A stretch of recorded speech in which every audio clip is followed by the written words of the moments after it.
One of the most beneficial things you can do for your mental and emotional and physical health is to improve your sleep hygiene routine. I cannot emphasize enough the importance of getting good quality and sufficient quantity sleep. One of the first things I look at is the environment. So make sure that the room is fairly cool.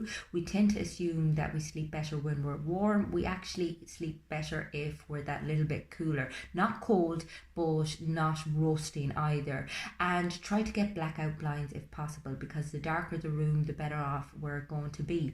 Reduce noise where possible. I have found white noise to be a game changer. I struggle with sleep. I'm a very light sleeper and I also experience sleep anxiety. So to get a really quiet environment is fantastic. I use a white noise app and I basically go with the sound of a dishwasher rinsing. I don't know why this works for me, but it does. I know it sounds fairly regimented and boring, but keeping a fairly regular routine of getting up at the same time and going to bed at the same time is really important. We have a tendency to really stretch out our nights at the weekend and then find it very difficult to get into our sleep routine during the week. So try to keep it consistent where possible, and this includes getting up at a fairly early time at the weekends as well. There's an assumption that alcohol or cannabis can actually help us sleep. The reality is they interfere with our sleep. So avoid if at all possible, because even though it feels like as if you conk out, you actually don't get good quality sleep.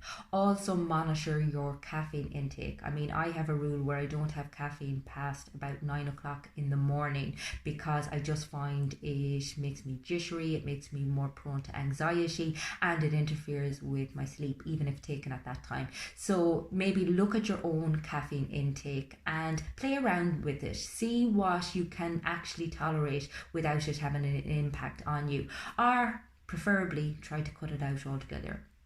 I try to steer clear of my devices after a certain time in the evening. However, that being said, there are times where I have lectures in the evening time or when need to use my phone at some stage. So what I have done is I have programmed all of my devices, my phone and my laptop, to switch to a different type of light after 6 p.m. So basically my phone screen is completely grey, which is fantastic. It kind of has a twofold benefit, because basically when you start looking at any of your social media apps in black and white and grey, they just are of no interest whatsoever, so you spend less time just mindlessly scrolling. Likewise with my laptop, if I need to type something up or if I'm attending a lecture, the colour is not that bright blue light that really interferes with our capacity for a decent night's sleep.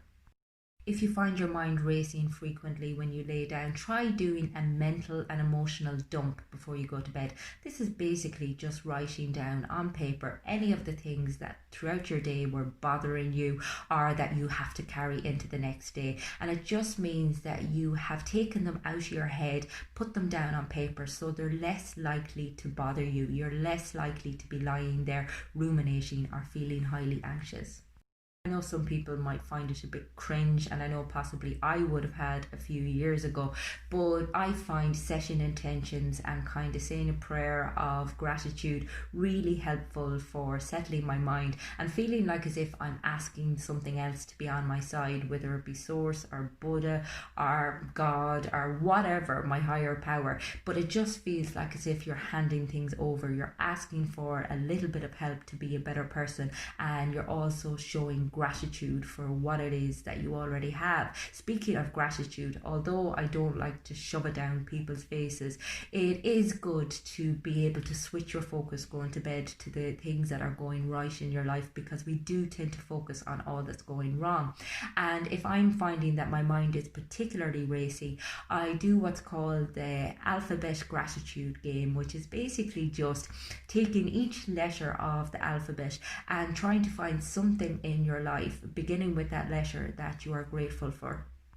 I've also found taking a magnesium supplement going to bed really beneficial in improving the quality of my sleep. Now, it could be the placebo effect, but as far as I'm concerned, if it is, brilliant. I don't care, because sleep anxiety and sleep issues are something that I've experienced since I was about like 7 or 8. So anything that I find which is in any ways beneficial, I'm all over it.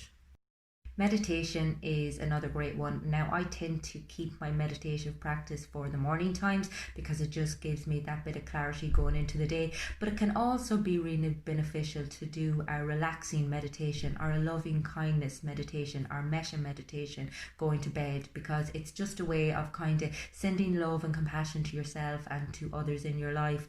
And it's a really warm way to end the day. If you would like to work with me on any issue that you're experiencing, get in touch with me on the website. It's fundamentals.ie.